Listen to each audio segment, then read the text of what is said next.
कोल्हापुरातील तावडे हॉटेल परिसरातील वीटभट्टी नाल्याजवळ सांडपाणी प्रक्रिया केंद्राचं काम सुरू करणं गरजेचं आहे। त्यासाठी मंगळवारी आयोजित केलेल्या बैठकीला महापालिकेचे अधिकारी गैरहजर राहिले।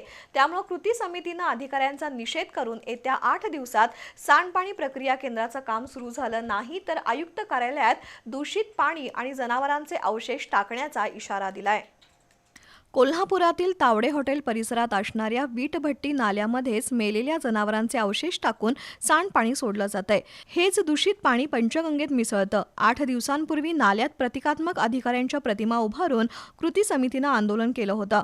त्यानंतर महापालिकेच्या वतीनं मंगळवारी सायंकाळी चर्चेसाठी कृती समितीला वेळ दिली होती, पण महापालिकेचे जल अभियंता अचानक मुंबईला गेल्यानं उपायुक्त परितोष कंकाळ बैठक घेतील असं सांगण्यात आलं।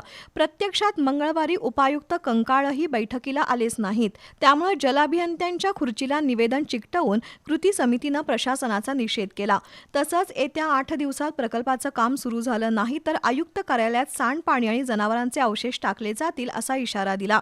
यावेळी अशोक पवार, रमेश मोरे, दिलीप देसाई, अजित सासने, प्रकाश आमते, राजाभाऊ मालेकर, महेश जाधव, कादर मलबारी उपस्थित होते।